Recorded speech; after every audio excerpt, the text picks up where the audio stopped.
Fala aí, pessoalzinho do OnYourCast, como é que vocês estão? Tudo bem? Estamos a caráter hoje, todo mundo sabe da nossa paixão e da nossa história pelo basquete. E hoje é um dia muito especial. Você, independente de quando você estiver ouvindo, independente onde você estiver ouvindo ou assistindo esse episódio, uma coisa é certa e já vai ter acontecido. O LeBron James é o maior pontuador da história do baloncesto, da história do esporte chamado basquetebol. Então, não existe ninguém acima de LeBron. A tocha foi passada por Kareem Abdul-Jabbar e por um instante a gente esquece de filmes e séries aqui para celebrar esse momento tão amado desse esporte que a gente ama tanto. E para celebrar do meu lado, como sempre, está aqui meu grandíssimo amigo, parceiro de time, parceiro de basquete, sócio, amante do esporte, tudo que vocês podem imaginar, Sérgio Neto. Serginho, fala pra gente, o LeBron James é difícil não amar, né? Fala a verdade. Caretinha, bom dia, boa tarde para você, para os nossos queridos ouvintes. É um prazer imenso estar aqui com você novamente para falar de coisa boa. Como é bom falar de coisa boa. E, ó, novamente, não combinamos nada, mas aqui, ó. Vamos Papai fazer LeBron o take, na vamos fazer o cabeça. take Vamos. pro negócio do episódio, vai. Eu faço 23, você faz número 6 com a mão e já era. Porque são os dois números do LeBron. Fechou. Não, Cadê? errei, 25. Errei. Aí. Agora Foi. a segunda. Opa, tô contrário aqui. Tá Fechou, feito meu o amigo. take. Pode continuar. É papai LeBron na cabeça, é papai LeBron no alto, no topo, é Taco Tuesday! Papai LeBron, neste exato momento, calou todos os críticos, se é que remanesciam alguns críticos dele, né? Porque Um abraço, Matheus, um abraço, Paulinho. Vamos combinar que foi uma pessoa muito difícil de amar, assim. Por quê? Porque o papai LeBron, cara, por um bom período da carreira dele, ele instigou um pouquinho de ódio por parte dos torcedores que tinham o nariz torcido com ele ali na época, principalmente quando ele foi para o Miami Heat ali, formar aquela panelinha com o Dwayne Wade e Chris Bosh. Mas, cara, hoje, neste exato momento, o programa vai numa segunda-feira, 9 horas da manhã, então se você está ouvindo isso, é papai LeBron na cabeça, acabaram os argumentos, certo? O que a gente pode discutir é: ele é o maior da história? Sim ou não? Aí vai entrar muita polêmica, muito gosto Pra mim não pessoal, entra polêmica muito nenhuma. argumento. Então vou até colocar aqui, Pra Caretinha, mim não tem polêmica nenhuma. já coloquei porque o corte vai começar nesse exato momento aqui que vai. a gente Ó, vai o corte dividir. agora, Vamos hein? lá. 3, 2, 1. LeBron James é o maior da história ou não? Para vós, Missê, Sérgio, ele é ou não? Você quer que eu comece falando? Pode começar, porque daí eu rebato sua polêmica, que eu sei que sua opinião não é igual à minha. Tudo bem. Para mim, como eu já te falei outras vezes, mano, é difícil porque, cara, é assim, os argumentos que eu tinha pra tirá-lo do topo eram tipo: "Ah, mas ele não fez isso, sei lá, não fez aquilo", mas mano, ele tem uma listinha ali, ó, um bloquinho de anotação, ele faz assim, ó: "Check, check, check". Então, cara, pra mim, eu vou puta, foda falar, é foda ainda, eu tenho um narizinho torcido por causa do Miami Heat 2014. 2013, na verdade. Mas, cara, é assim, eu acho que ele talvez seja sim o maior da história. Estou ainda estou me acostumando com esse tipo de argumento, de aceitação. Porque, cara, o cara, ele faz tudo dentro e fora das quadras, assim, tipo, ele se tornou o maior pontuador da história da NBA, passando ninguém menos que Kareem Abdul-Jabbar, que literalmente entregou o topo, entregou o símbolo maior do basquete, que é a bola de basquete, entregou nas mãos do LeBron. em, no jogo do Lakers. E ele, mano, ele é decisivo, ele é uma das pessoas mais comprometidas que eu já vi na minha vida dentro do esporte. Ele, como você já adiantou em off, ele não tem polêmica nenhuma na história, talvez uma polêmica envolvendo lá umas trocas, tal, não sei o que, mudança de time ou outra, mas, tipo, mesmo assim, o cara, mano, por onde ele passou, ele ganhou título, ele ganhou ele atingiu a pontuação. Cara, vou ser bem sincero, uma coisa que a gente não tinha levantado, eu nem lembro se ele se machucou, assim, na carreira a ponto de, tipo, que nem o Kobe, assim, de, tipo, perder dezenas de jogos durante a temporada. Eu não consigo me lembrar, se eu tiver errado, você me corrige. É muito preparo físico, né?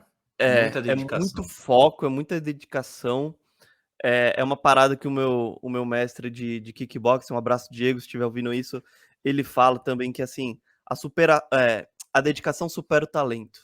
E eu acho que nesse exato momento a dedicação de LeBron James superou o talento de qualquer um que a gente possa colocar no patamar. Então, para mim, sim, ainda estou me acostumando com essa frase, mas sim, LeBron James é o maior da história. Talvez não seja o melhor, mas eu considero ele como o maior, porque até então, para mim, o maior. Eu batia muito no senso comum de Michael Jordan, eu batia muito no meu coração que fala que Tim Duncan era, sim, um dos maiores da história, assim, de top 3 fácil, por títulos, por tudo que ele fez, também não se envolveu em polêmica, também era um cara que, tipo, mudou a história do San Antonio Spurs e dos pivôs de garrafão, certo? Que aquele quadradinho dele ali nunca será difícil alguém inovar como o Tim Duncan inovou.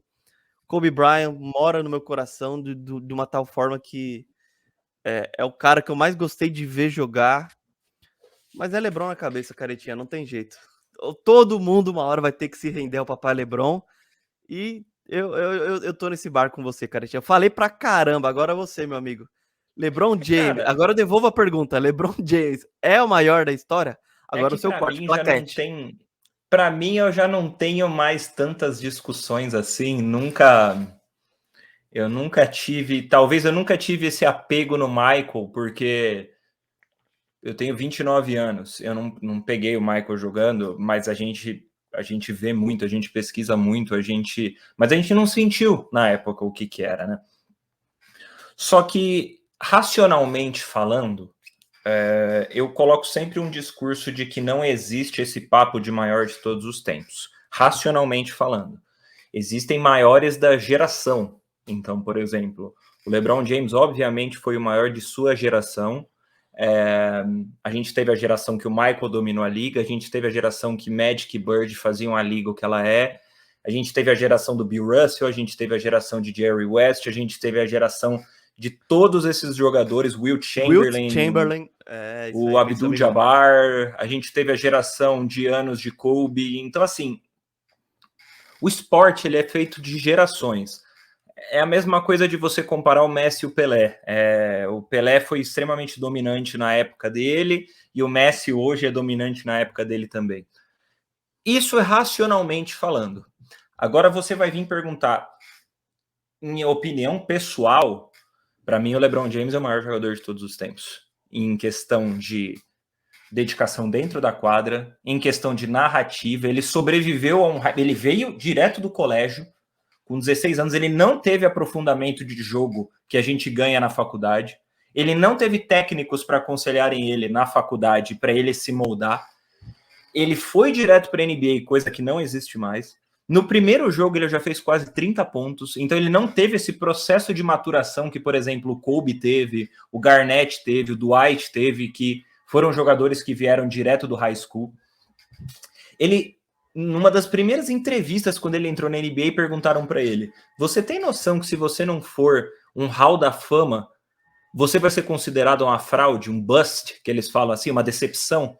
E ele falou assim: isso não é pressão para mim, eu vivo isso desde os 10 anos. Então o cara sobreviveu e ultrapassou o limite do hype criado nele, se tornando hoje o maior cestinha da história da NBA.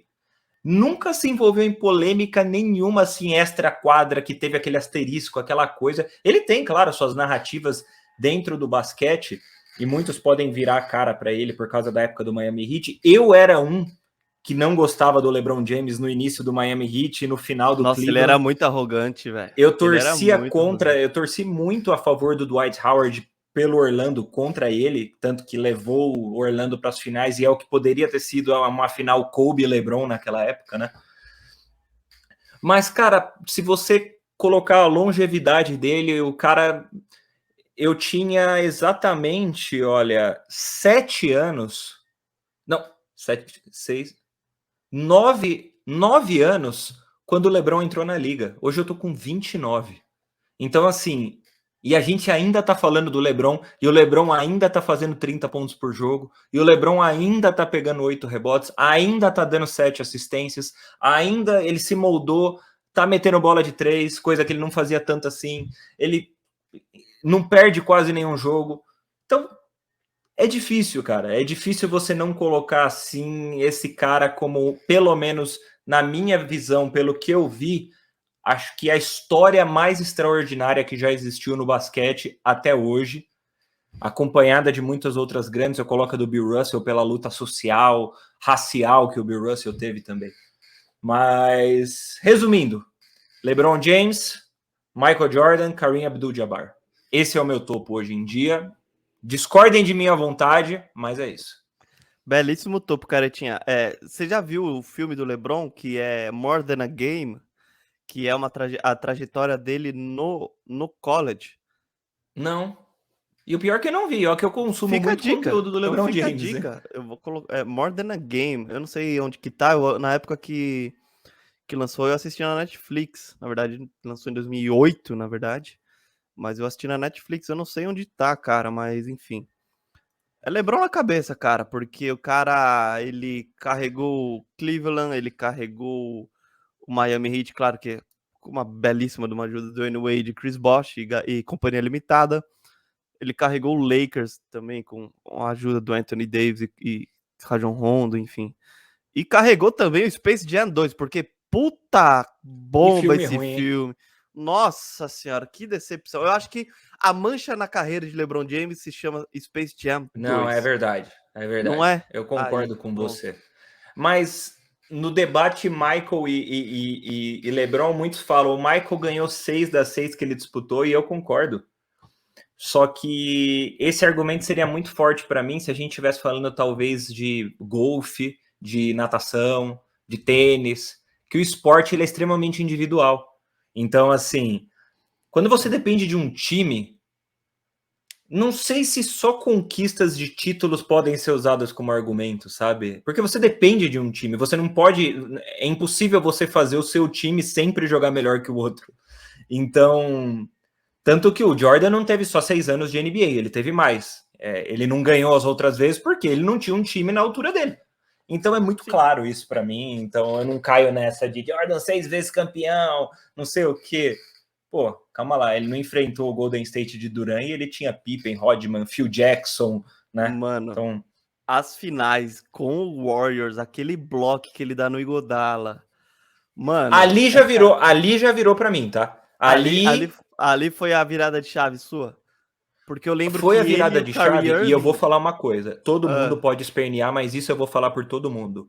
ah, Aqueles playoffs de 2016 do LeBron pelo Cleveland, aquilo foi o ápice que um jogador de basquete atingiu. Tudo bem, o Michael, na visão de muitos, pode ter sido melhor, pode ser, tudo bem. Só que naquele espaço de tempo dos playoffs que ele acabou com Toronto, que ele liderou as finais contra o Golden State em pontos, assistências, rebotes, tocos, roubos de bola, todas as estatísticas dos dois times, ele foi primeiro em tudo e ainda deu toco para ganhar o jogo e virou 3-1 para 4-3. Aquele LeBron foi o topo que um jogador de basquete pode ser para mim, porque foi ele uma fez fera. exatamente tudo. Isso, foi uma fera fora da jaula, eu acho. Foi, Ali aquilo foi o foi. topo. Ali foi o topo. Ali ele chegou no auge ali. Aqui Ali ele chegou foi. no auge defensivamente, ofensivamente, tudo. Tudo. Tanto que o cara é o maior cestinha da história e uma das jogadas mais marcantes da carreira dele foi um toco. Então aí você vê, né? Mais ou Aí menos. Né? você vê. Aí você vê.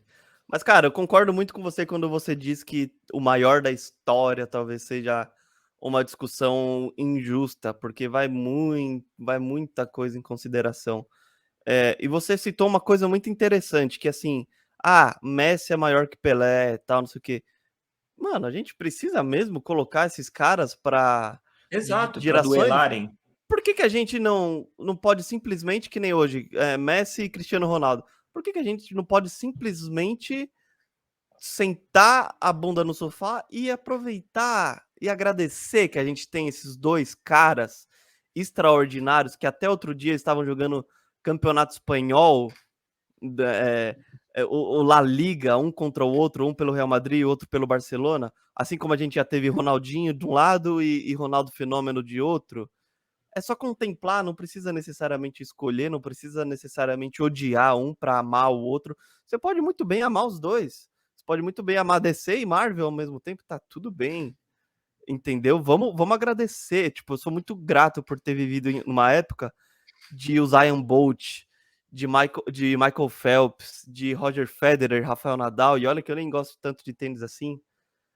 Lionel Messi, Cristiano Ronaldo, LeBron James. Cara, é assim, vamos usar o esporte como uma arma de transformação. E esses caras, você pode ter certeza que se hoje tem alguém com um tênis rasgado, com uma bola murcha, arremessando para o alto, é porque essa pessoa, essa criança, ela viu LeBron James na TV e ela falou: pô, se esse cara consegue, eu também consigo.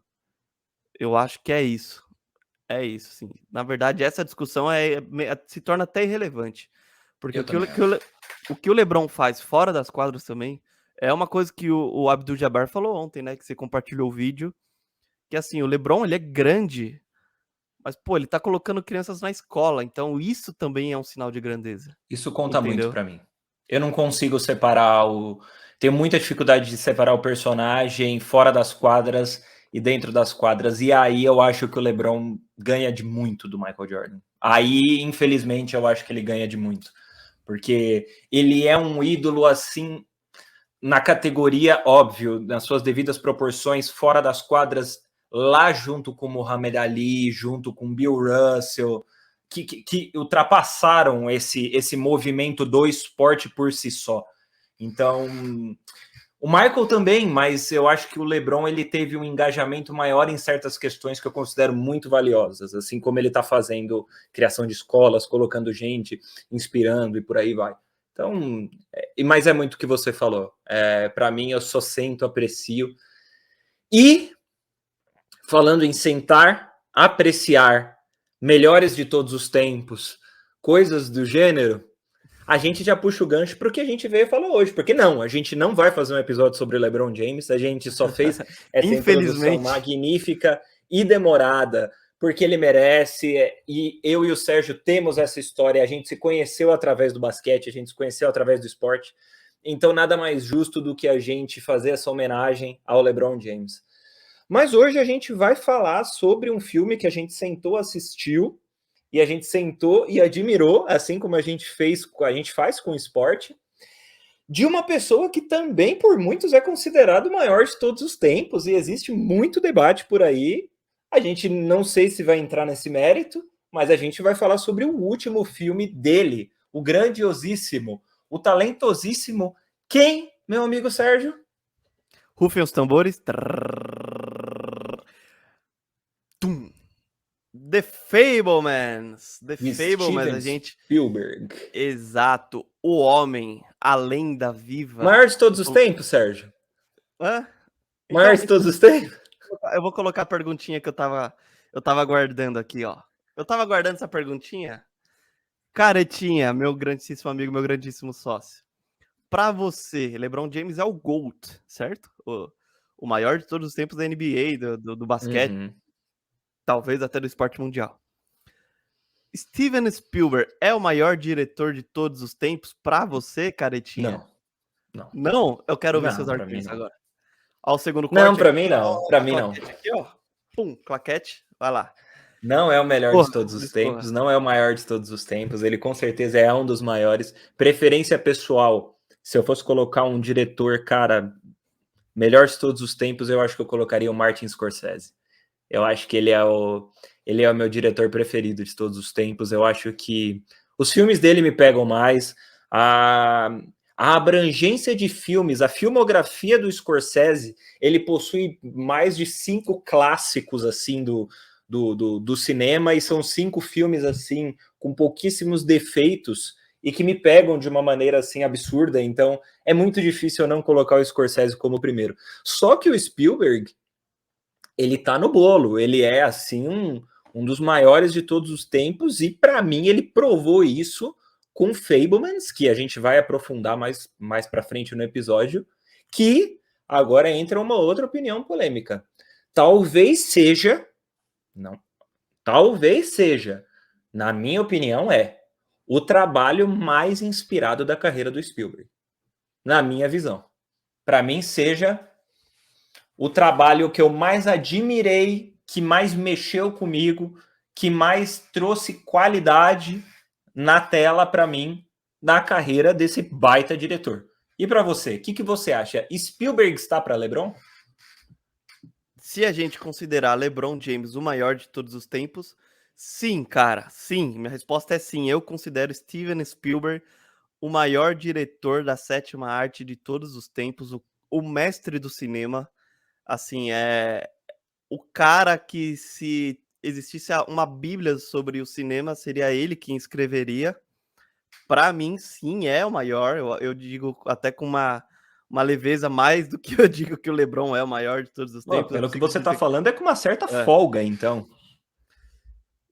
E eu vou explicar o porquê. Eu concordo com você quando você diz que o Martin Scorsese é o seu preferido, porque ele também é o meu preferido. Você, de cabeça, você consegue lembrar assim, de filmes como Taxi Driver, Goodfellas, Toro tantos outros, Indomável. Toro Indomável, um que eu amo de paixão, que hoje é meu filme favorito, que é O Lobo de Wall Street. Tem aí o Irlandês. Cara, assim, o Scorsese, ele é um mestre. Mas pra mim, assim, ele é o meu favorito, assim. O Spielberg, eu acho que Putz, tá no meu... Sérgio, acho que eu tô com dúvida também. Deixa eu concluir meu argumento, aí eu deixo você pensar um pouquinho. Acho que eu tô com Vamos dúvida. lá. O Spielberg, talvez ele tava ali, talvez no meu top 5, ao lado ali do um cara que eu amo de paixão, que é o... Nossa, me fugiu o nome dele. O Kubrick, o Stanley Kubrick. Um cara que eu amo de paixão, que é o Quentin Tarantino. Mas se você pegar esses caras, Christopher Nolan também, que eu gosto muito, que eu já defendi ele Esse aí aqui. você gosta pra caramba. Se você pegar esses caras... O Christopher Nolan vai fazer um filme pior que Barbie, hein? Esse ano aqui, hein? Olha, cuidado. Cuidado que a aposta tá rolando. Vamos lá. Se você pegar esses caras, por exemplo, um Taxi Driver, eu não consigo... Não é que eu não consigo, mas tipo assim, não é um filme pra todo mundo. Não é todo Entendo. mundo que vai gostar. Um Cassino, por exemplo, do Scorsese também, que é um filme que eu adoro. Também não é um filme que seria pra todo mundo, assim. Eu não consigo ver uma unanimidade, assim. Já que eu citei o Tarantino, que é... Pô, o pessoal rasga elogios pra ele, mas tem lá os Oito Odiados. Tem uma galera que não gosta dos Oito Odiados porque é um filme muito longo. O Guilherme Careta é uma das pessoas que não gosta de Oito Odiados. É um filme muito longo, ele é um filme que ele tem quase 3 horas de duração, ele se passa só num lugar, ele é muito baseado em diálogos. Aí vem Steven Spielberg. Cara, assim, ele só faz filmaço? Não. Vou ser bem sincero pra você, ele tem muitos filmes do Spielberg que eu não gosto. Tem muitos filmes do Spielberg que eu nem assisti, na verdade. Tipo, O Jogador Número 1, que você já comentou, é um filme do Spielberg que eu não assisti. É um bom filme. Mas o Spielberg, cara, eu tava até estudando um pouquinho pra vir aqui pro pod gravar, né? E eu achei um termo de uma pessoa muito muito conhecedora de cinema, que ela usou o seguinte termo para descrever o Spielberg: ele é um manipulador de emoções. Uhum. Então, assistindo Fablemans, Eu teve acho que eu sei quem é quem falou isso. provavelmente sabe. E ele falou, tipo, numa frase assim, nem foi tipo uma palavra marcante, mas foi um Uhum. que me marcou muito: manipulador de emoções.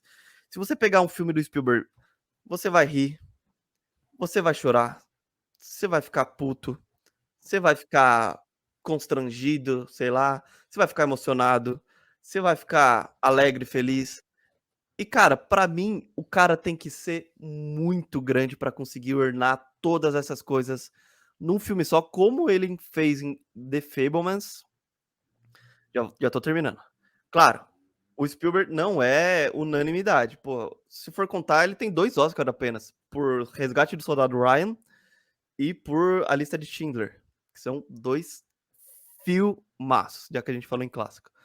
Então, assim, o Spielberg, pra mim, cara, ele é assim, eu não sei se você vai concordar, mas ele passa uma sensação de um abraço quentinho, tá Uhum. ligado? Eu posso não gostar do filme, não me interessar pelo filme, Eu tô entendendo. Sim. só por ter o selo Steven Spielberg Uhum. na direção, ou na produção, ou no roteiro, whatever, eu já sinto um conforto, porque mesmo que seja um filme de terror, por exemplo, o Tubarão, é um filme de terror do Spielberg, então eu sinto certo carinho, certo um abraço quentinho, foi Uhum. essa é a definição que eu achei pra Sim.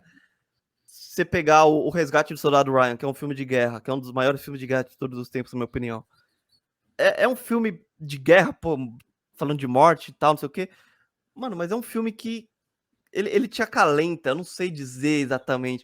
O próprio Jurassic Park, cara, é um filme. O Lista de Schindler, que é um filme muito delicado pra vida do Spielberg, que a gente pode falar um pouquinho mais pra frente, porque o Spielberg é judeu, a Lista de Schindler conta a história de, Uhum.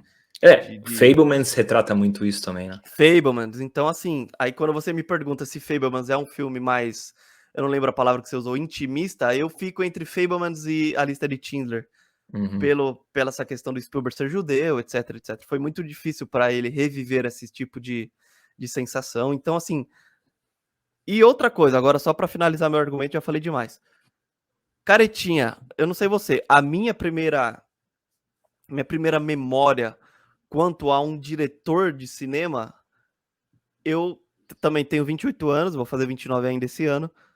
O primeiro diretor de cinema que todo mundo conhece, ou que pelo menos eu conheci, ou que pelo menos a grande maioria das pessoas vai conhecer, o primeiro vai ser Steven Spielberg. Você não começa assim, tipo, sei lá, até os meus 15, 16 anos eu assisti os filmes, mas pô, eu não era tão engajado. Quem é o diretor, quem é o estúdio, quem é o roteirista, quem escreveu, quem produziu a trilha. Eu não era tão engajado nisso até, sei lá, meus 16, 17 anos. Mas eu sabia quem era Steven Spielberg. Você podia falar naquela época, você sabe quem é o Scorsese, sabe quem é o Tarantino, sabe quem é o Kubrick? Eu ia falar, mano, o que você tá falando? Quem que é esses cara? Mas se você falasse pra mim, mano, você viu o novo filme do Spielberg? Eu ia falar, pô, não vi. Mas, tipo, eu sei quem é o cara. E o cara, ele crescer junto com a gente, pra mim, isso é grandeza de ser o maior de todos os tempos. Cara, falei demais, não sei se você concordou comigo, mas segue. Cara, é que sabe o que acontece? Eu falei de uma. Eu acho que eu cometi um equívoco no meu comentário.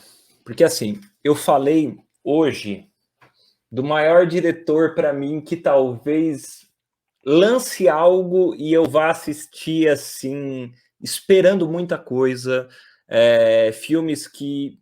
Só que você começou a falar do Spielberg e eu comecei a relembrar a filmografia do Spielberg. Então você pega, por exemplo, são filmes extremamente aclamados e conhecidos publicamente, que é de uma maneira incrível o que ele conseguiu fazer. Você citou Tubarão. Tubarão, ele é o precursor de muita coisa no terror. Muita coisa no terror, os efeitos práticos de Tubarão são inacreditáveis, a música ficou famosa por causa da direção daquele momento de tensão quando o tubarão está se aproximando e todo mundo já usa essa música tan, tan, tan, tan, tan, tan, tan, tan, por causa desse, não a música por si só, mas esse momento ficou atribuído a um momento de tensão. E o Spielberg não é um diretor de terror. Aí você pula umas casas, você acaba caindo em Indiana Jones. E Indiana Jones é uma franquia que ela sobrevive até hoje, marcante, virou assim espetáculo na Disney, na Universal, lá não lembro que parque da Disney que virou espetáculo. e consagrou de uma maneira sólida. É claro, já é um ator, não que seja um ator só conhecido por isso, mas de uma maneira sólida. O Harrison Ford ficou sendo talvez perto de Star Wars, mas o seu papel mais famoso assim da carreira. Aí você passa um tempo, ele vem com Jurassic Park, que, cara, foi uma revolução quando foi lançado também. Até hoje é o filme que abordou os dinossauros, é o filme que sobrevive, é uma franquia que sobrevive até hoje, claro, muito ruim, ficou o Jurassic World e tudo, mas aí já não é culpa dele. Aí ele trouxe a lista de Schindler, perto do momento em que ele trouxe Jurassic Park. No mesmo ano, tá? Só um adendo. No mesmo Exato. ano, No mesmo 1994, o ano, ano ele que nós trouxe um nascemos. filme extremamente intimista, dramático, que é impossível você assistir sem se emocionar com esse filme, que é de uma tristeza sem fim, retratando o que os judeus passaram na situação do Holocausto, de uma maneira extremamente, como você disse, intimista, emotiva. E junto disso, ele trouxe um clássico do entretenimento, da cultura pop, que é o Jurassic Park. Então, assim, é uma versatilidade gigantesca. Aí, logo em seguida, assim, um pouco tempo depois, ele aparece pra gente o Resgate do Soldado Ryan, com o filme de 98, me corrija se eu estiver errado, em que ele ainda, até hoje, tantos anos depois, ele perdura talvez como um dos maiores, se não o maior filme de guerra de todos os tempos, trazendo uma alavancada também na carreira do Tom Hanks, assim, gigantesca, e o Tom Hanks hoje é um dos maiores também atores de todos os tempos. E, mais importante, que eu não mencionei aqui, onde tudo começou, assim, um dos primeiros trabalhos dele que também perdura na cultura pop até hoje, como uma das maiores obras de entretenimento, que é E.T. Então, e E.T., além de tudo, ele é um trabalho extremamente também intimista, que faz muita relação com o Fabelmans, de se ver diferente, de se ver de uma maneira estranha. Então ele coloca um pouco dessa carga em que ele traz em Fabelmans, até no ET, de uma maneira, claro, vamos conversar assim, metafórica, utilizando um ser de outro planeta. E até hoje, cenas como o dedinho se encostando, ou a bicicleta na frente do luar, essas são cenas que são estampadas nas capas de muitos locais e até em camisetas, até hoje, pela grandiosidade da obra que o cara teve. E, só para terminar o meu discurso, em que mostra que, sim, o Spielberg é o maior de todos os tempos, mudei minha opinião por causa dessa lembrança de filmografia. Vamos lá. Nesse meio tempo, ele ainda conseguiu lançar De Volta para o Futuro, cara. Ele não dirigiu, né? Mas Ele não tá ali dirigiu, mas ele participou. Ele participou junto com Robert alguma coisa. Ele participou junto, então assim, ele esteve junto para, acho que ele foi produtor executivo, alguma coisa assim. Tô Enfim, abrindo aqui, mas vai ele falando. teve uma participação em De Volta para o Futuro. Então assim, o cara ele tem um dedo tanto para lançar quanto para participar. Ele teve participações também em alguns outros filmes, eu não vou me lembrar agora. Acho que até em animações ele teve algumas participações aí, nem que seja produção executiva ou roteiro ou por aí vai. Mas enfim, cara, é de uma genialidade assim absurda e de uma versatilidade muito grande também. E fora assim, alguns outros filmes que eles não são tão aclamados quanto a gente falou hoje, mas, por exemplo, um dos filmes que é um dos meus favoritos de todos os tempos é Prenda-me se for capaz. Então, Nossa, sensacional, é um baita sensacional. filme, aí você coloca o Terminal, ele sempre teve O uma associação Terminal, muito grande com o Tom Hanks, né? sensacional. Então, cara, ele conseguiu trazer o Tom Hanks junto com ele em muitos filmes. O Tom Hanks pro Spielberg tá como o De Niro pro Scorsese, vamos colocar assim. Perfeito. E cara, depois desse longo discurso que eu dei para você, eu acho que ele fecha a carreira dele como um dos trabalhos mais inspirados da filmografia dele, e olha quantos trabalhos são.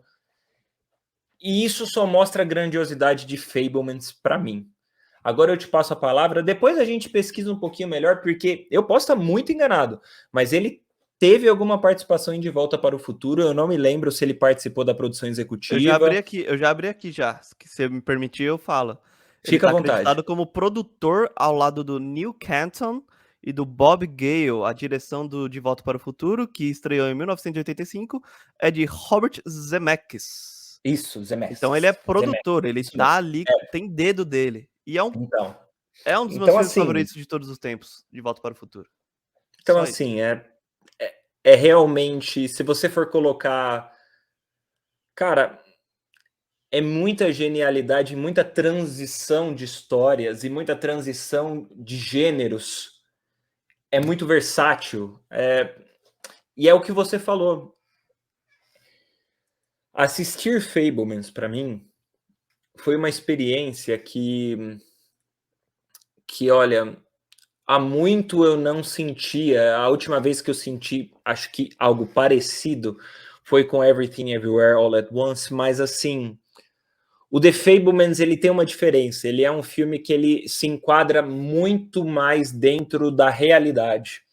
Ele traz uma mensagem clara dentro da realidade. Claro, o Everything Everywhere, tudo em todo lugar ao mesmo tempo, ele traz mensagens que você consegue associar claramente à vida real, à realidade, ou à sua vivência.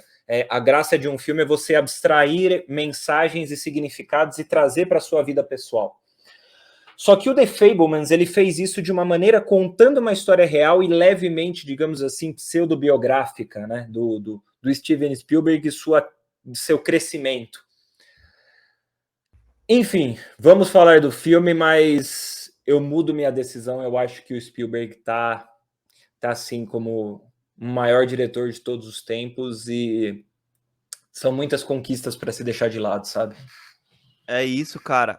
Eu só queria um filme da extensa carreira do Spielberg que não tá nem perto de acabar, assim como o LeBron James não está nem perto de acabar, por mais que um é um atleta, infelizmente a idade chega, né? Mas por Spielberg tem um filme, cara, que mexe muito comigo, que é o AI, Inteligência Artificial, que é do Sei. Spielberg, que é um filme muito, muito triste, por assim dizer, é um filme muito emotivo.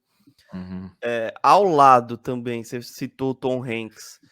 Pra mim também, o John Williams, assim, você falou Indiana Jones, me arrepiou, porque a primeira Uhum. coisa que vem quando fala Indiana Jones na minha cabeça é pá, pará, pá, pá, pará. Uhum. Porra, olha essa trilha, mano. O próprio Jurassic Park também, que é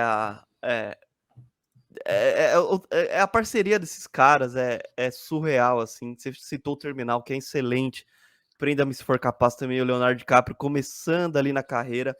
Tem um filme que eu não sei se você assistiu, que é o Contatos Imediatos de Terceiro Grau, que também é uma obra do Quem nunca Spielberg teve medo também. desse filme, né? Porra, e de 77, cara. Então, assim, o Spielberg tem um dedinho no Goonies ali. Pô, ele fez o excelente Lincoln com o Daniel Day-Lewis, um dos maiores atores de todos os tempos, pra minha opinião.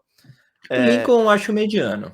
é Eu não porque é um tenho filme tanto muito difícil apego. de assistir, né? É um filme muito difícil de assistir. Mas, enfim. É, cara, pra mim o Spielberg é isso, cara. É o cara que a gente nasce.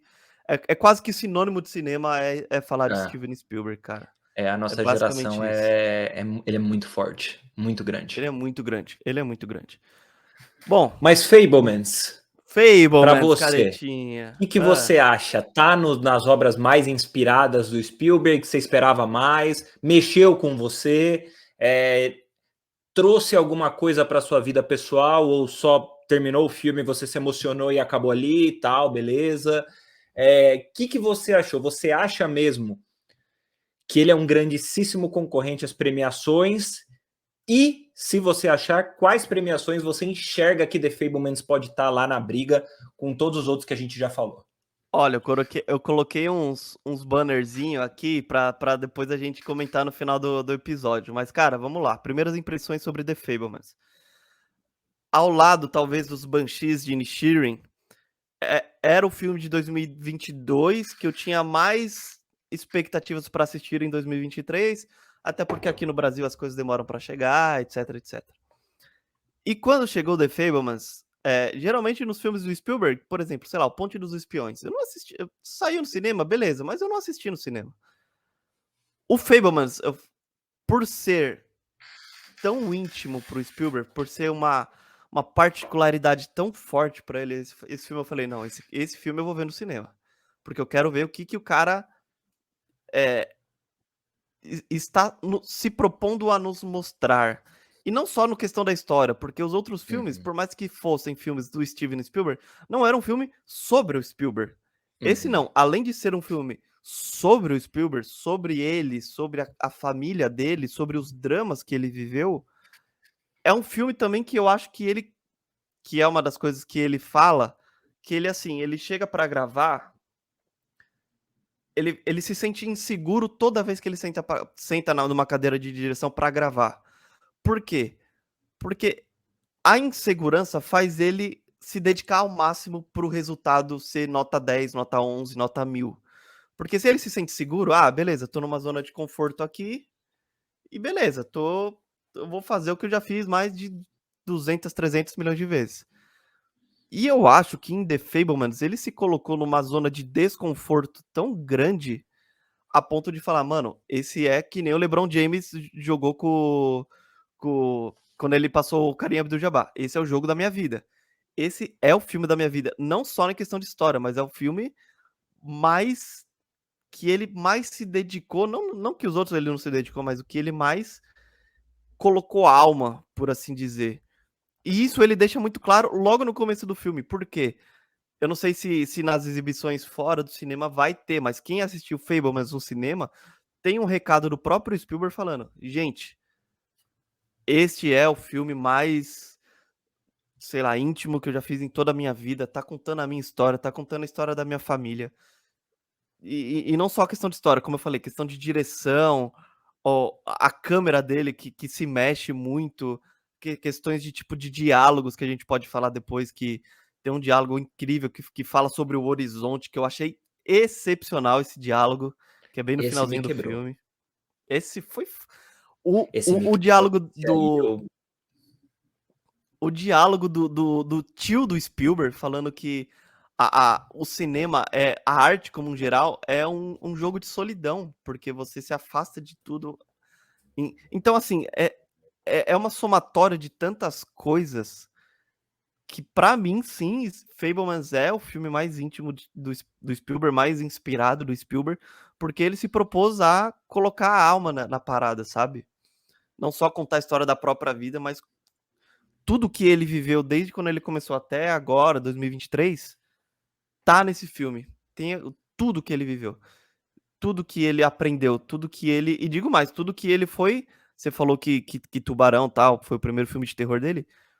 O Spielberg, em vários aspectos, ele traçou regras de como seriam. Eu não sei, eu não tô conseguindo me explicar direito, mas assim, ele foi o precursor de muitas coisas, então ele inspirou outras coisas, que nem o Tubarão inspirou outros filmes de terror. Outros filmes do Spielberg inspiraram, serviram vamos chamar assim, de livro de regras para outros gêneros, outros diretores, enfim. Então, cara, é mais ou menos isso que eu tenho para falar, assim, de forma geral sobre Fablemans. A gente pode entrar um pouquinho mais em detalhes agora, mas foi isso, assim, eu saí do cinema, a primeira sensação é uma gratidão enorme por estar produzindo conteúdo com um grande amigo meu, porque é sobre isso também, colocar a alma na coisa, é colocar a alma nas produções, seja o podcast que a gente grava, seja os rios que a gente grava, seja qualquer coisa que a gente se propõe a fazer, e eu acho que isso é uma parada que a gente também coloca a alma, assim como o Spielberg coloca, e ver. Sabe que uma coisa que eu fiquei imaginando? Eu fiquei imaginando o Spielberg lá na sala de projeção, enquanto eu assisti o filme, olhando pra plateia assim e falando: ó, agora a galera vai rir ali, ó. Ó, agora a galera vai chorar. E às vezes até ele mesmo chorando assistindo certas cenas, que aí a gente pode entrar mais pra frente, que pode render pra mim o Oscar de melhor atriz pra mim. Eu acho que a disputa tá fortíssima depois de assistir Fablemans. Mas é isso, a sensação que, tipo, é aquele abraço, como eu falei, é um abraço quentinho que eu acabei de ter visto uma obra-prima de Steven Spielberg. Agora, segue aí, Caritinho, que eu falei demais. Cara, é que Fablemans, ele, como eu disse, ele mexeu comigo, com o meu íntimo, de uma maneira que eu tô até com um pouco de dificuldade de fazer uma análise até mais técnica e tirar uma parte emocional, porque ele mexeu assim de uma maneira, eu não digo inspiracional, mas de reflexão. Ele conta a história dele, só que ele traz também um teor reflexivo para quem está assistindo e para quem um dia já possuiu talvez uma dúvida, ou já possuiu um sonho muito grande, ou já possuiu uma paixão muito grande na vida, seja ela material e imaterial, seja ela o que for. Esse filme ele traz um retrato de amor. E quando eu digo amor, amar é uma coisa muito ampla. A gente pode amar uma pessoa, a gente já pode amar um assunto, a gente pode amar um objeto, o amor ele transcende, é um sentimento que transcende.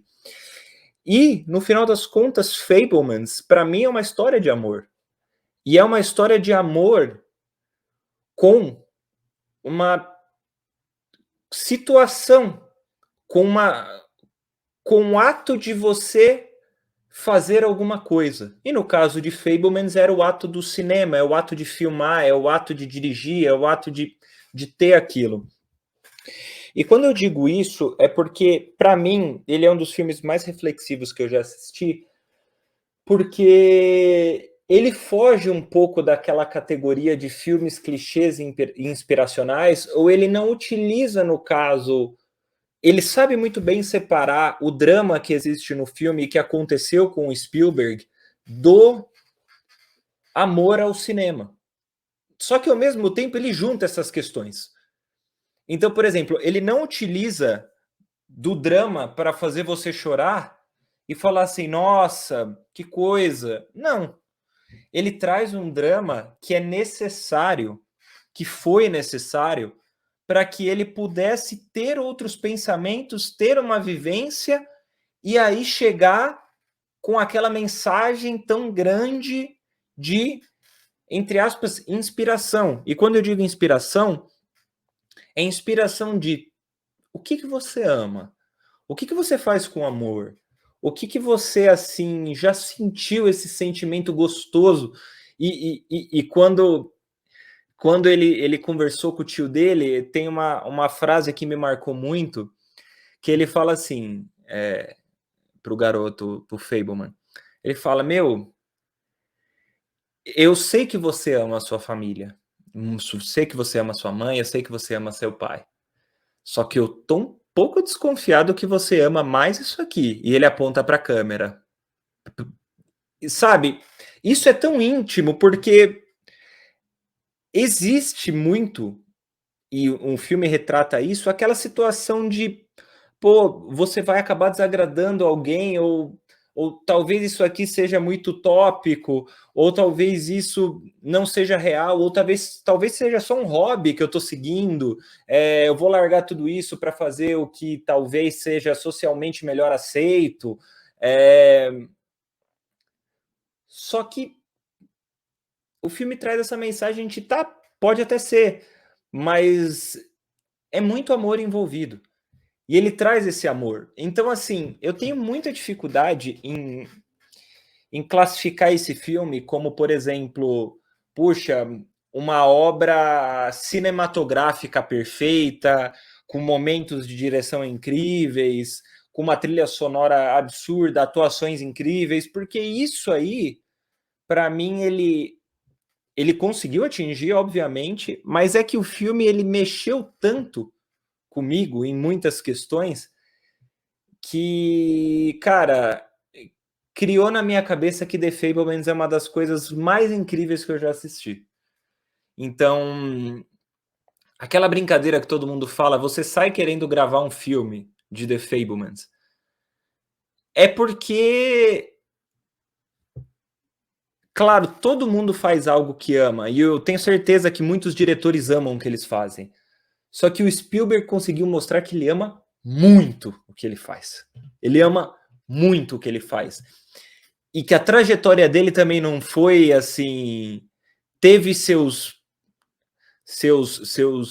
dificuldades, só que elas foram necessárias para que ele pudesse criar um resultado, para que ele pudesse. E quando eu digo resultado, é um pensamento, é uma reflexão. E que nada disso aconteceria sem essa reflexão.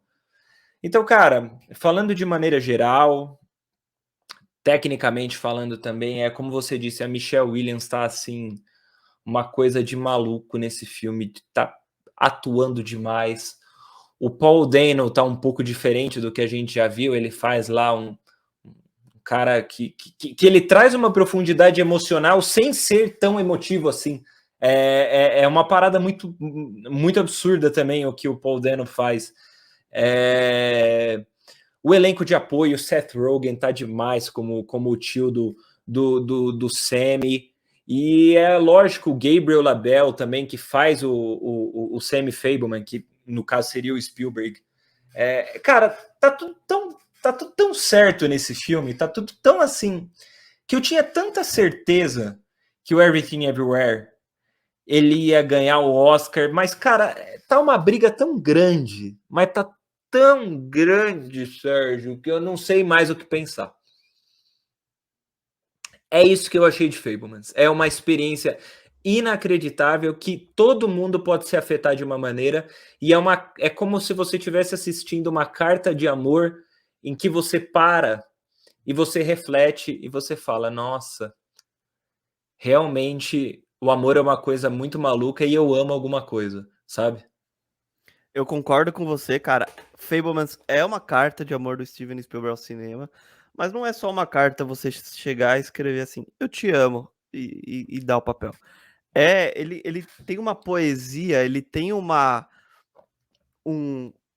habilidade, eu acho, pra colocar sentimento em cena, o sentimento que ele sente. Ele produz uma cena, ele filma uma cena, e essa cena consegue reproduzir exatamente o que ele está sentindo para quem está assistindo o filme. Isso é de uma destreza, de uma habilidade que é assim. É coisa de melhor de todos os tempos, cara. Porque assim. É, a gente conseguiu, e eu tenho certeza que o Spielberg filmando essa cena, ele também conseguiu, por exemplo, quando o Sam, ele tá lá revendo seus rolos de filmes que ele gravou ali no final de semana da família e tal, quando ele, peraí, cuidado com o spoiler agora, spoiler, ó, se você não assistiu Fabelmans, cuidado, que é quando ele tem um balde de água fria, quando ele descobre, né, que a mãe dele, ou ele não é que ele necessariamente descobre, mas fica implícito que a mãe dele está tendo um caso com o tio dele. É que não é tio, né? É como se fosse tio, É, ele é como melhor se fosse amigo, né? um. Eu É, também exato. errei. Eu Não, falei mas tio, faz, mas mas eles falam tio eles chamam de no tio pela filme. proximidade, né? É porque tem outro tio no filme, então pode confundir, É. mas enfim. Então, e nessa hora eu fiquei tão tenso no cinema, talvez não tão tenso somente quando o Spielberg descobriu de fato que a mãe dele estava tendo um caso. E, e você falou uma coisa que eu achei brilhante, que é tudo que o Spielberg passou, ele precisou passar para ser o gênio que ele é hoje. Então, por exemplo, reflete muito. Ele precisou ir no cinema para descobrir que o amor dele era o cinema, para fazer aquela montagem com o trenzinho. E aí ele, conforme a vida dele vai evoluindo, conforme vai tendo os problemas, que é uma família suburbana dos Estados Unidos, que tem que se mudar constantemente por causa do emprego do pai, a mãe tá infeliz, enfim, etc, etc. Basicamente uma história de qualquer família normal, vamos chamar assim. Não que as outras famílias não sejam normais, mas enfim. E aí, cada pedra no caminho do Spielberg, cada dificuldade, como você brilhantemente colocou, cada pedra foi fazendo um alicercezinho pra ele ser quem ele é. Então, o filme de Bang Bang lá dele, que, mano, sensacional. Ele Ele teve um... mostrando como ele cria questões do tiro, que ele furou com o filme com alfinete, e questão dos tiros no chão, assim, que nada mais é que uma placa que o ator pisa e levanta uma poeirinha e dá a impressão, e tipo, ele foi aprendendo isso, e paralelamente a vida dele foi caminhando no sentido de, tipo, mudei de escola, consegui a insígnia dos escoteiros, então é um caminho que anda de mão dada, sabe? Que, que é praticamente, acho que, impossível desassociar a vida pessoal da vida profissional do Spielberg. E E de já que você falou ninguém. de ninguém, de ninguém, De ninguém. de ninguém. Então, assim, e a forma como ele conseguiu colocar isso em tela é Eu tô assim. com vontade de chorar de novo. Porque, assim, tipo, todo mundo tem a nossa história de vida. Eu acho que é a coisa que a gente mais gostaria de falar pro outro é: mano, senta aí, vou te falar minha história de vida. Tô Mas com vontade de talvez eu não chorar de consiga. novo. Eu acho que Não vai ser a consiga. primeira vez que eu vou chorar num episódio, juro por Pô, Deus. que da hora, que da hora. Não é proposital. Mas, tipo Desculpa. assim, não, cara, fica à vontade. Mas, assim, talvez se a gente sentar e trocar uma ideia de 5, 6 horas sobre a minha vida, talvez eu não consiga passar as emoções que eu senti nos episódios da minha vida. O Spielberg não, em 2 horas e, sei lá, e meia de filme, ele consegue fazer a gente sentir cada fagulha de emoção que ele sentiu naqueles momentos, cara. E já que a gente falou da Michelle Williams, eu vou falar do Paul Dano primeiro, porque ele também é um. Ele passa um ar de que, tipo, gente, vai ficar tudo bem. A gente tá se mudando, mas vai ficar tudo bem. O importante é a nossa família. E aí, lá no final do filme, quando ele olha a foto da mãe feliz com o tio lá, que ele vai morar com o Steven Spielberg, com o Sam, na verdade. Mora o Sam e o pai. Ele tem um choque, que o Spielberg tá até tendo uma crise de ansiedade ali. E ele tem um choque ao ver aquela imagem, mas ele vira pro filho e fala: tá tudo bem, sua mãe tá feliz. E isso, tipo, é o que mais importa. Mais do que a nossa família estar juntas, é a nossa família estar feliz. Mais do que eu estar com ela, marido, mulher, esposo, esposa. O importante é ela estar feliz. Se ela está feliz, cara, missão cumprida. E aí, falando da Michelle Williams, sim, eu consigo lembrar de pelo menos 3 cenas aqui que facilmente ela ganharia o Oscar, assim. Cena dela dançando, a cena dela assistindo a Nossa senhora. película e a cena seguinte, que é ela abraçando o filho dela, né? Meu Deus E do tem a céu. cena também que ela sai do carro, ela começa a chorar numa cerca também. Vai vindo as cenas, vai vindo. E já vou concluir meu raciocínio. A cena da Michelle Williams, guardadas as devidas proporções, foi muito parecida com a cena da Mia Goth no final de Pearl, em que as duas atrizes, mostrando destreza em suas habilidades, elas estão olhando para a câmera, ou não necessariamente para a câmera, e as emoções estão vindo, estão vindo, estão vindo. E aí a gente vai na emoção com elas. A Mia Goth, a gente fica desconfortável com as expressões dela. A gente fica também desconfortável com a Michelle Williams, mas de formas diferentes. E a Mia Goth, nada. E a Michelle Williams, merecidíssima. Com 2 atuações muito parecidas, assim, na minha modesta opinião. Mas é isso, cara. The Fabelmans é um banho de emoção. É um banho. Como eu falei aqui no começo. O Spielberg é um senhor manipulador de emoções, cara. E, e você vê, o filme, pra mim, ele... Cada filme ele pode ser utilizado para uma finalidade. Essa é a graça do audiovisual, né? A gente, em certos momentos, a gente quer escapar da nossa realidade, a gente assiste um filme, a gente consegue sentir medo, a gente consegue refletir muito sobre a nossa vida. E o que eu acho impressionante em Fabelmans é que ele consegue contar uma história dele, associar a vida pessoal com essa descoberta dessa paixão que ele tinha, e os atos conseguem ser tranquilamente visados por pessoas em suas próprias vidas. Quem nunca teve um sonho? Quem nunca passou por um problema, sei lá, parental, que os pais estavam se divorciando? Quem nunca teve?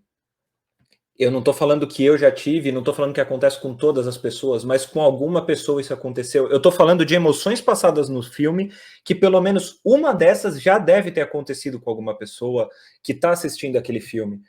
Quem nunca teve que se deparar com uma situação igual o do Sammy, que ele viu a mãe dele e confirmou que a mãe dele estava traindo o pai com o melhor amigo do pai, só que a mãe dele era a pessoa que apoiava a arte dele. A mãe dele, no final das contas, não era uma mãe ruim. Então, como que ela teve que separar essa questão de mãe e relação dos pais? Às vezes a gente acha que é uma coisa só, mas não é. Então ele teve que criar essa maturidade e perceber que são coisas diferentes. E, claro, o pai ajudou nisso, né? O Paul Dano, ele ajudou nessa transição. E ele teve que descobrir, no final das contas, essa parte que mais me emocionou, que, cara, a vida é muito relacionada aos horizontes, igual a cena em que, rufem os tambores dos spoilers também aqui, né? Em que tem a participação especial de David Lynch, que é um diretor assim também, cara, dispensa comentários. Ele tem um dos filmes mais malucos que eu já assisti, que eu adoro, que vai ser minha recomendação hoje. Todo mundo vai achar esse filme. Tem gente que vai odiar, mas eu adorei. Mas, cara, e ele traz a reflexão que quando a vida é de 1 milhão de interpretações, mas eu interpretei da maneira de que quando a vida está no alto, quando a gente está no alto, a vida tem muita graça. Quando a gente está no meio, que a gente não sai do lugar, a vida fica sem graça. E quando a gente está embaixo, a vida também tem graça, porque é aí onde casa tudo para mim. Nas dificuldades que ele tirou as lições, que ele conseguiu ter aquele pensamento crítico das situações e associar ao cinema, ele associou a vida pessoal, ele utilizou de situações delicadas para aprimorar a vida dele dentro da filmagem, dentro da edição, dentro do cinema, captar emoções. Ele captou emoções até no momento em que a avó faleceu, que ele enxergou a carótida pulsando. Então, assim, o filme relaciona demais os momentos baixos e os momentos altos e como esses podem ser os ápices da nossa vida. E isso é impossível você não se relacionar com isso, porque todo mundo já teve momentos baixos, todo mundo já teve momentos altos. E quando a gente está em momentos baixos, muitas vezes a gente se pega falando, tá, quando que isso aqui vai passar? O quando que vai melhorar? O porquê que eu tô passando por isso? Mas no final das contas, a graça é sentir. A graça da vida é você sentir. É você ter o sentimento, é você ter a sensação. Então o Spielberg, ele traz isso, ele traz essa reflexão, que foi uma reflexão minha, eu não sei, todo mundo pode enxergar uma coisa diferente, só que ele traz isso com um filme biográfico, e ao mesmo tempo que você olha o Spielberg como uma figura tão distante, um diretor de Hollywood, você enxerga ele como, tá, eu já passei por isso, ou tá, eu também tô passando por esse pensamento aqui, ou eu tô atravessando uma coisa semelhante. Cara, para mim isso é para mim o significado e porque eu amo tanto o cinema, cara. Porque eu amo tanto essa porcaria que a gente vê semanalmente, liga o microfone e é por isso que a gente faz o que a gente faz, cara. Porque dá, eu vou falar a palavra correta, dá tesão na gente. Com baixas visualizações. A gente ama isso porque, cara, porque isso traz sentimento pra gente. E o que é mais gostoso do que o sentimento? O que é mais gostoso do que o amor, uma relação? E o Spielberg traz isso de uma maneira intimista, falando coisas que talvez ele nunca tenha falado na vida, trazendo situações baixas como o preconceito que ele sofria por causa do antissemitismo, por ele ser judeu, a transformação do pensamento das pessoas que eram, ainda são, no caso, antissemitas que odiavam dele, e através de um sentimento e dessa manipulação, entre aspas, de sentimento que você colocou, ele consegue atingir o cara que era visto como um valentão da escola. E o cara fala, peraí, você consegue me retratar do jeito que você quiser nessa tela? Eu não sou assim. Só que, ao Ele mesmo até fala, tempo, ele tá você me fazendo um retratou filme da muito filha dele. perfeito. Você me retratou muito perfeito, eu não sou assim, ele fala, né? Cara, eu vou te falar a verdade. Fabelmans, ele consegue renovar qualquer esperança e sentimento de amor que você um dia já teve na vida por alguma coisa, por qualquer coisa. Então, assim, esse filme é incrível, esse filme é inacreditável. Eu vou ser sincero com você, eu acho que fica entre ele. Eu não assisti Banshees e também não quero nem saber para Banshee. Eu acho que fica entre ele e Everything Everywhere na premiação. Só que ouçam isso, eu já vou finalizar meu raciocínio. Ouçam isso. Cinema é emoção. Independente da que seja, cinema é emoção. Você pode sentir raiva, você pode sentir medo, você pode refletir, você pode sentir tristeza, você pode sentir um drama, você pode sentir tudo, mas no final das coisas você está sentindo. E isso, para mim, Everything Everywhere e Fabelmans, eles trouxeram de uma maneira inacreditável. E no final das contas, nós somos dois amantes de cinema que estamos aqui falando do nosso sentimento pela obra que a gente assistiu. Porque a gente comenta as partes técnicas, só que a gente fala, você mesmo já trouxe muitas vezes aqui, o filme era bom, só que eu tava numa sessão de cinema horrível, que estragou minha experiência, e daí eu achei que o filme começou a demorar muito e não sei o quê. Então, cara, cinema é sentir.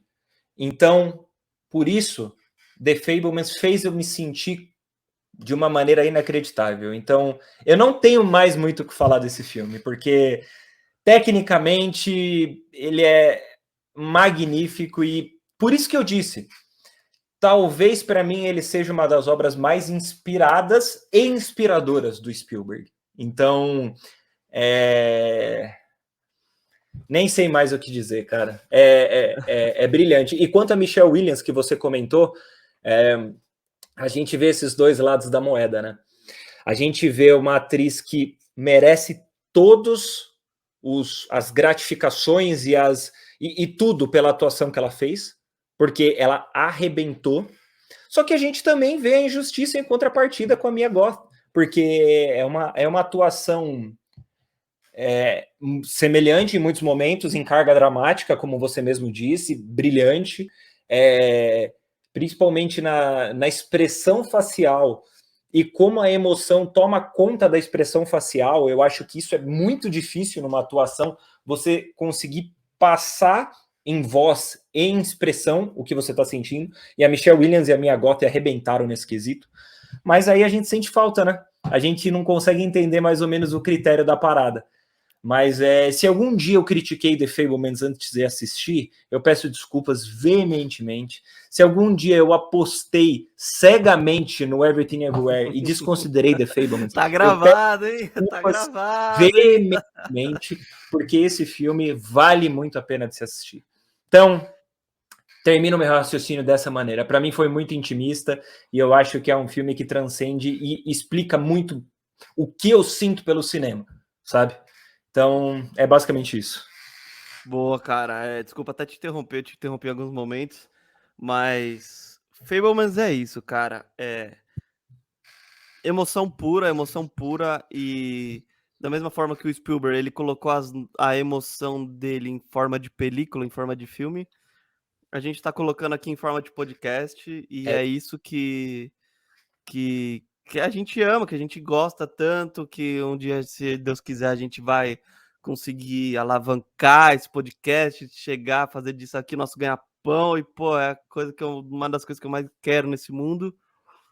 Você me fez uma pergunta se Fabelmans foi mais, acho que íntimo, no começo do podcast, do que a lista de Schindler. A gente, eu me coloco na posição do Spielberg. Gravando a lista de Schindler, o tanto de emoções, o tanto de, de sensações, de dramas pessoais que ele sentiu ao gravar a lista de Schindler. Essa questão de caça aos judeus, enfim.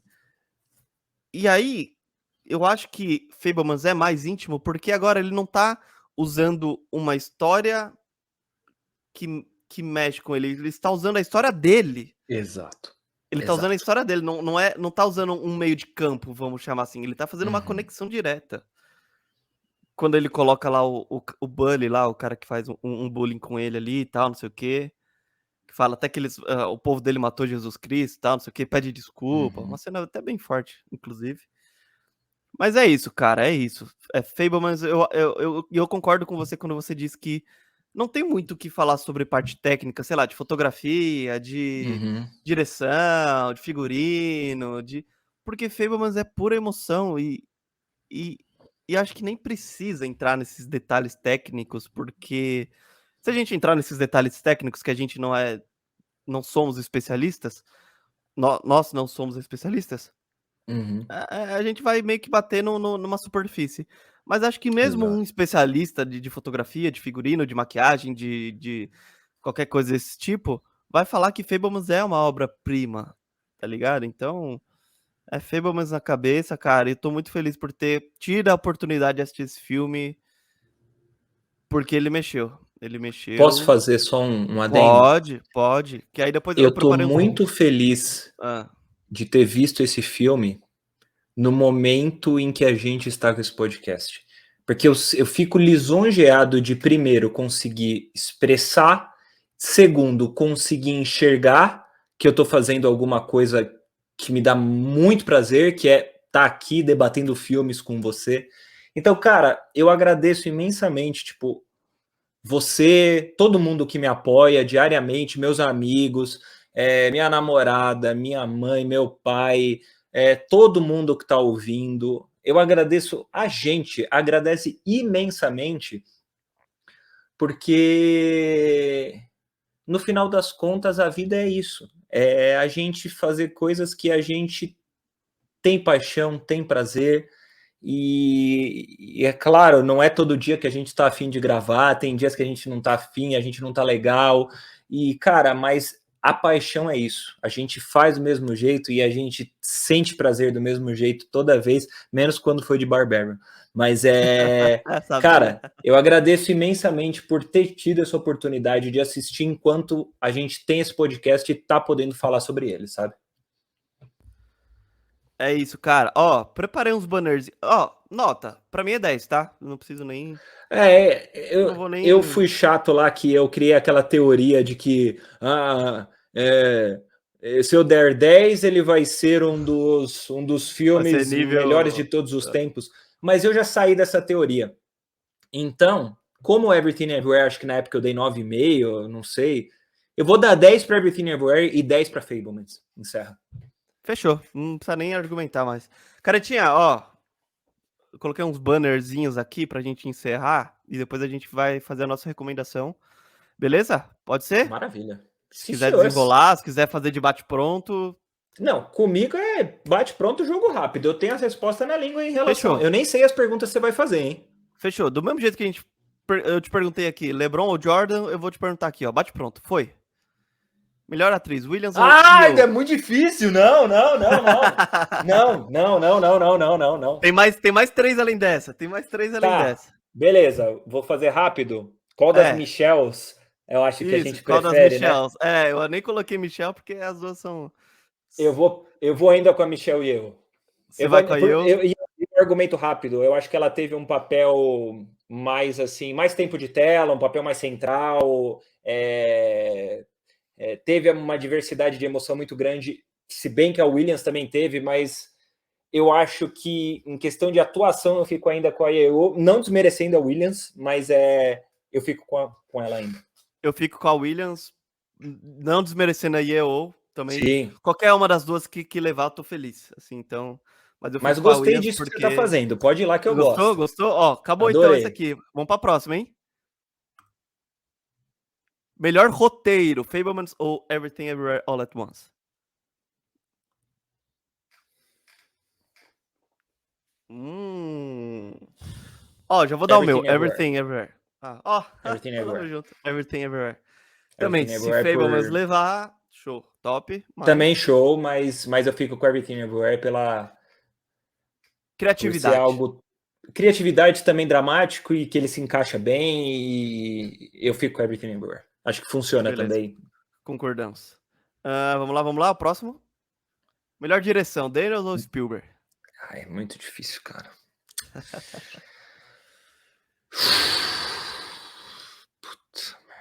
Eu já vou falar um negócio. A minha resposta em relação a essa pergunta tem a ver com a próxima pergunta, que você já deve imaginar qual que é. Cara, essa tá difícil, hein? E ó, eu falei pra você em alguns episódios atrás que não é uma boa ideia apostar contra Steven Spielberg.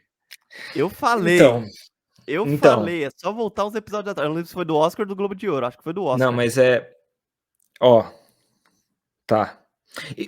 Para eu responder essa pergunta um pouco melhor, eu teria que assistir Everything Everywhere de novo, porque faz um tempo que eu assisti, uns bons meses. Beleza, Só que de beleza. bate pronto, eu ainda vou nos Daniels. Mas eu vou nos Daniels por questão de. Cara, puramente por questão de, sei lá, coisa nova, entendeu? Assim, Aham, aham. é, eu acho que o trabalho dos Daniels, eles podem ter sido assim, o que eu posso dizer? Em certos momentos, ai, não, também não. Cara, porque eu tenho que escolher um, eu vou com os Daniels, só que é coisa de tipo assim, 10 e 9,9, sabe? É uma coisa assim Aham. muito próxima.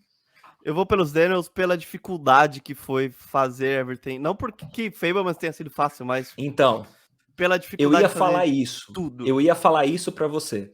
Só que eu pensei melhor e falei, cara, você ser um cara de, sei lá quantos anos o Spielberg tem, 70 anos, não sei, 60 e 73, eu pouco. acho. 73, É, 73. o cara que já deu tanta entrevista, o cara que já fez tanto filme, o cara Então, colocar isso lá também é muito difícil, cara. mas é o que eu te falei. É o que eu te falei.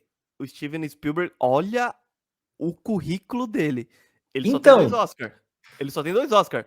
Por Resgate do Soldado Ryan e pelo Lista de Schindler. Mas olha isso, mano. Olha esse então, currículo. e é muito Que é difícil você também criar trabalhos extraordinários e falando de si mesmo. de Mas eu si. ainda mantenho com o Daniels, com os Eu, Daniels, no caso. eu fico com os Daniels, mas eu acho que o Oscar vai pro Spielberg. E agora, e não menos importante, a última pergunta. Ah, Melhor não, esse eu não filme. vou escolher. Ah, não, esse eu não vou escolher, não. Não, sério, não vou escolher. Esse eu não tô nem aí, eu dei 10 pros dois. Esse eu posso muretar em uma, eu vou muretar nessa. Eu acho que são filmes extremamente reflexivos. Eu acho que são filmes extremamente necessários. Eu acho que são filmes diferentes, mas que se unem em uma categoria que para mim é a principal quando a gente vai assistir um filme: a emoção. A emoção que a gente sente, a capacidade reflexiva que a gente tem quando a gente assiste um filme. Então, cara, os dois eu dei nota 10. Eu acho que foram os únicos que eu dei 10. Argentina 1985, eu dei 8, 9,5, se eu não me engano, que chegou muito perto. Então, cara, e Iluminado também. Então, cara, eu não vou escolher. Eu vou só falar. Assistam os dois filmes, são maravilhosos. É isso. Eu diria que os dois são emotivos, mas o Fabelmans é mais pé no chão, é uma Uhum. emoção mais realista, vamos chamar assim. E É. o Everything Everywhere All at Once, ele passa emoção também, mas uma hora ele passa uma emoção com umas mulheres com os dedos de salsicha, uma hora ela passa uma É. emoção com 2 pedras no penhasco, outra hora É de passa uma você emoção enxergar de uma maneira mais é, abstrata, em um retrato mais e abstrato, uma emoção real. Uma emoção também, uma reflexão realista em algo mais abstrato. O que também eu acho um puta mérito. Você, que nem o Everything Everywhere, você trazer emoção em uma cena de duas pedras que não tem nem voz conversando, eu acho isso assim de um teor magnífico. Mas aham. cara, não vou escolher esses filmes, não tô nem aí. Ó, a minha resposta de melhor direção vai muito de encontro ao de melhor filme. O que eu quero? Melhor filme, Fablemans. Melhor direção, Daniels. O que eu acho que vai acontecer na academia vai ser o contrário. Tá. Melhor edição, melhor direção, Spielberg. Melhor filme, Everything. Eu acho que eles Uhum. vão seguir na linha de Parasita ali, um filme que não é muito aclamado, sabe? É algo diferente ali, sabe? Então eu acho que a academia vai atrás do Everything pra melhor filme, mas a direção não tem como não, mano. É Spielberg na cabeça, o cara é GOAT, velho. O É. cara é o maior de todos os tempos, não tem como. Olha, ele tem 2 Oscars, é tipo como se, sei lá, sei lá, Pelé tivesse ganhado 2 bolas de ouro só, tipo, que não existia na época, né? Hoje ele teria ganhado, ganhou todas, simplesmente todas que ele disputou.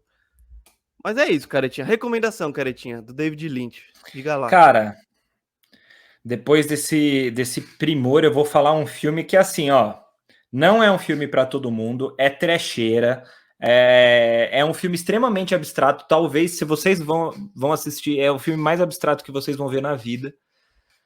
Mas ele virou um ícone da cultura pop, não me pergunte o motivo. Eu não sei porquê, mas é um filme extremamente desconfortável, mas eu vou ter que falar porque é marca registrada da aparição aí especial que tivemos em The Fablemans, né? Que é Eraserhead. Eraserhead é um filme em preto e branco. Eu nem sei dizer do que é o filme, é uma coisa assim difícil, um pouco difícil de explicar, assim, sabe? Ele é de 1900 e deixa eu ver aqui, 77, do David Lynch, né? Cara, gente, se vocês tiverem curiosidade, vejam a capa. Se vocês se interessarem pela capa, que já é algo diferente, no caso assim, daí vocês assistam o filme porque vocês já vão se preparando. Não sei muito bem dizer, mas aí vocês vão entender um pouquinho melhor o que é o David Lynch, tá? Daí, se vocês gostarem, vocês passam para Twin Peaks. Mas comecem com Eraserhead para vocês já terem aquele impacto, assim, bam, na cabeça. Aí vocês vão para Twin Peaks, que daí vocês já estão mais preparados. É isso. Beleza, a minha recomendação, Caretinha.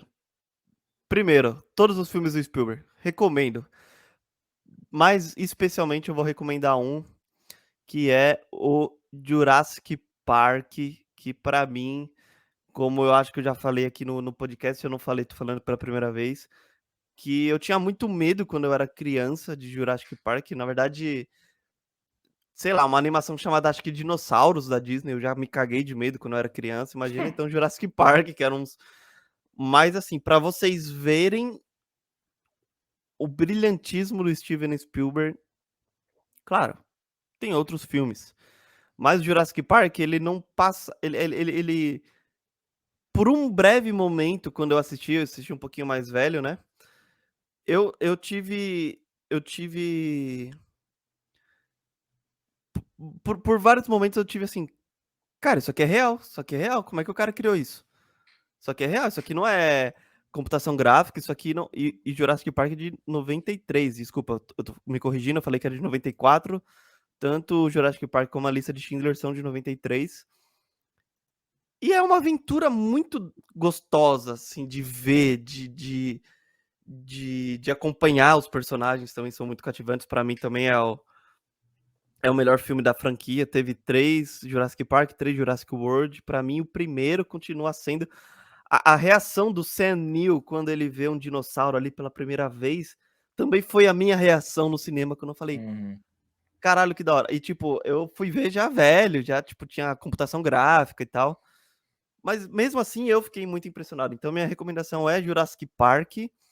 De mão dada ali tem um documentário do Spielberg na HBO que chama Spielberg, que também é formidável. Assim, eu assisti Fablemans, eu fui diretamente assistir esse documentário. Eu já tinha assistido quando ele foi lançado, acho que 2019, mas agora eu assisti de novo. Então ficam essas duas recomendações: Jurassic Park, que é um filme muito aventura e um abraço quentinho, como eu falei do Spielberg, e o documentário do Spielberg, que ele destrincha a carreira dele. Simplesmente é isso.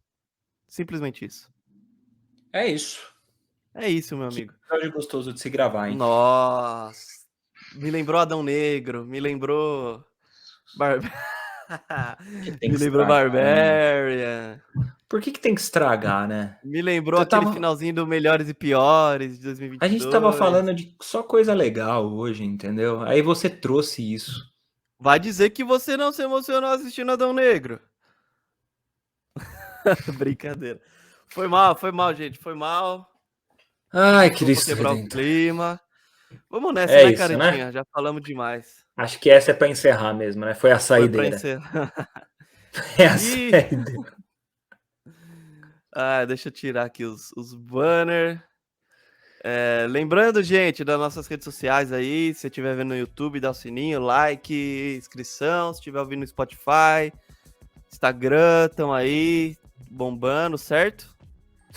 Bombando. Estamos bombando no Instagram, pô. Tem um shorts lá, um Reels de 40 mil visualizações. É tipo o Não canto do tamo, não? Irapuru. Você já ouviu falar Ô, do canto do louco. Irapuru? Como? Não, nunca ouvi. É o pássaro que canta uma vez ao ano. O Instagram deve ter pensado assim, ó. Mano, o que aconteceu isso aqui? Foi um acidente de percurso, tá ligado? Não, mas é isso. Acompanhe a gente no YouTube. Agora a gente tá gravando aí de uns tempos pra cá. A gente tá com os nossos rostos lá. Dá pra visualizar melhor as nossas reações. Se você não tiver paciência pro YouTube, tem o Spotify para você ir ouvindo, fazendo qualquer outra coisa que você quiser, enquanto ouve as nossas opiniões lá no Spotify. Cara, tem as nossas redes sociais, a gente está postando bastante conteúdo lá de Reels, de conteúdos informativos, ou às vezes, sei lá, de uma brincadeira ou outra, então vale a pena também acompanhar por lá. E o TikTok também, que agora a gente está no TikTok, a maioria dos Reels que a gente posta lá, a gente posta no TikTok também. Tudo nome On Your Cast, tudo junto, minúsculo, normalzinho. Então acompanhem lá que vocês nem imaginam a força que vocês dão pra gente, viu?